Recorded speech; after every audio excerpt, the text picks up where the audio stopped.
semenjak saya masuk kira-kira total PNBP yang didapat kalau itu menjadi satu ukuran kinerja yang direct gitu ya, kira-kira sekitar 700-an miliar, 600-700 miliar yang di-trigger dari sumber daya alam perikanan. Nah, sementara kita kan tidak hanya sumber daya alam perikanan, ada ruang laut dan lain sebagainya. Nah, 2021 meningkat itu sampai 1 triliun. Terus kemudian 2022 meningkat lagi hampir mencapai 2 triliun, 1,89 triliun. Jadi kinerja kita itu dalam 2 tahun terakhir itu meningkat sampai 200% lah kurang lebih. Dan ini kalau kita ukur dari sisi itu. Tapi sebetulnya kalau kita mau ukur dari sisi yang lain seperti pertumbuhan dan sebagainya, coba Anda bayangkan produksi nasional kita di sektor perikanan itu dan rumput laut itu totalnya kira-kira 24,9 juta ton. Jadi kalau 24,9 juta ton, kalau per kilonya rata-rata diambil Rp20.000 saja, maka itu kira-kira sekitar 500 triliun. Jadi putaran ekonomi atau pertumbuhannya di sektor itu sangat besar. Lalu kemudian angkatan kerja kan paling tidak dari situ secara direct ya kan sangat besar sekali di situ. Nah ini yang kemudian kita sedang soroti kalau ini masuk ke hilirisasi di seluruh sektor termasuk di perikanan juga. Saya meyakini itu bisa 2-3 kalinya gitu. Kalau 2-3 kalinya bisa sampai 1.000 triliun, 1.500 triliun. Belum sektor-sektor lain yang kita belum kembangkan, ya, yang belum kita gali lagi. Kemarin ada satu yang sudah kita gali, ya salah satunya ya rame lah pokoknya. Pak Tereng, sektor kelautan, tapi dinilai masih belum memberikan andil yang cukup besar bagi PDB kita. Apa saja tantangan yang dihadapi oleh KKP? Karena kita tahu Indonesia merupakan negara maritim. Tadi begini, kontribusi terhadap PDB dari produk semua orang mengikuti, semua orang melihat. Ya. Ibu Menkyu saya laporkan juga beliau melihat bahwa potensi 24,9 atau 25 juta ton itu kan kira-kira paling buruk aja 20.000 itu paling buruk tuh kira-kira 500 triliun. Tapi kontribusi PDB-nya cuma 254%. Sementara tax-nya itu kontribusinya cuma 264 triliun. Jadi artinya apa?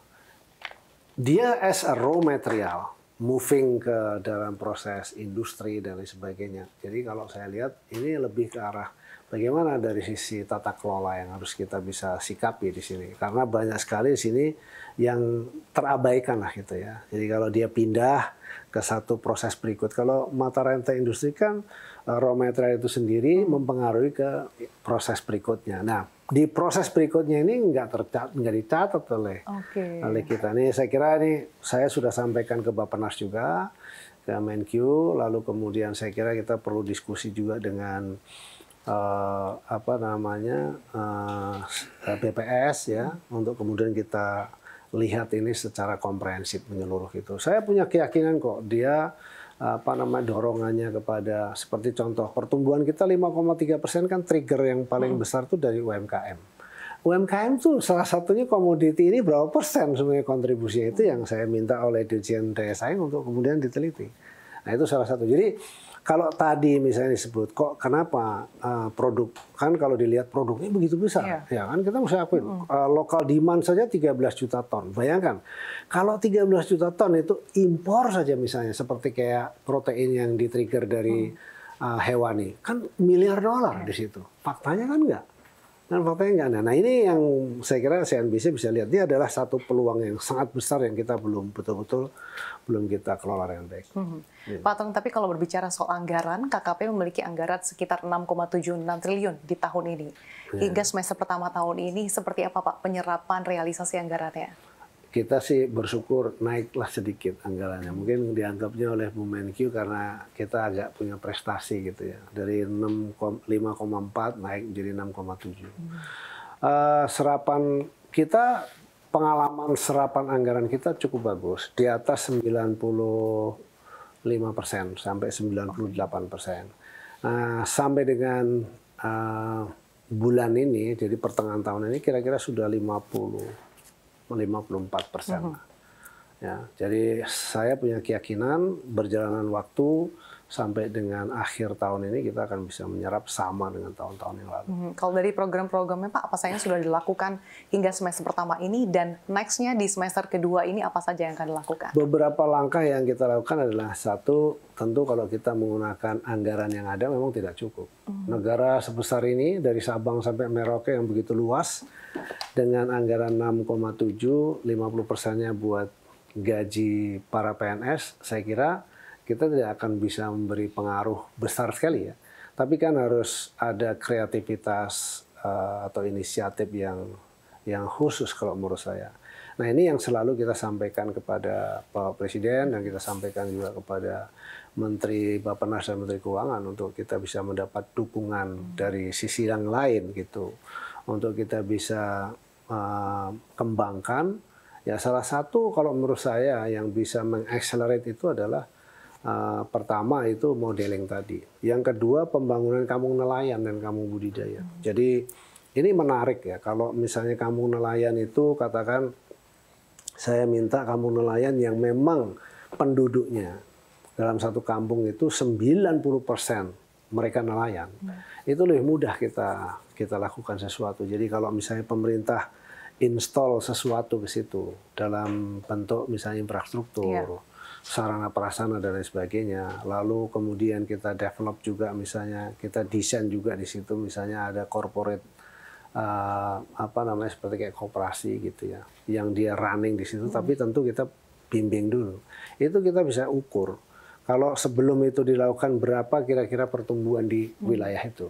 Nanti setelah itu kita install dalam 1-2 tahun ke depan kita bisa ukur lagi berapa kenaikannya. Nah, itu penciptaan pertumbuhan itu sejujurnya itu kan multiplier efek ya. Nah, penciptaan pertumbuhan itu kan peningkatan daya beli. Kalau produktivitasnya dia meningkat, daya belinya otomatis akan meningkat kan gitu. Itu salah satunya yang sedang kita kerjakan, dan tahun ini mudah-mudahan nanti CNBC bisa lihat 10 wilayah kampung nelayan modeling ini bisa jadi. Pak, kita tahu bahwa nelayan ini kan bisa dikatakan ujung tombak ya Pak dalam menjaga sumber daya perairan. Apa saja langkah yang dilakukan KKP untuk bisa meningkatkan kesejahteraan nelayan dan juga sekaligus sebagai menjaga ketahanan pangan tanah air? Iya, jadi yang pertama tadi itu sebetulnya yang tadi saya ceritakan itu adalah runtutan peristiwa yang menuju kepada kesejahteraan nelayan. Ya kan, ujungnya di situ. Nelayan menjadi ujung tombak dan dia sebagai produsen yang kita berharap bahwa dia itu mampu meningkatkan produktivitasnya tinggi. Kalau produktivitasnya tinggi, maka dia punya daya beli yang kuat.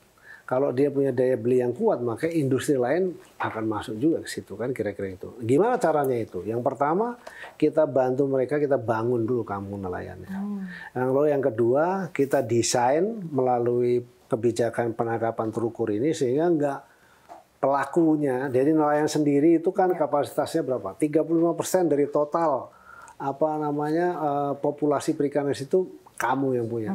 Lalu kemudian negara bisa memberikan bantuan dan lain sebagainya.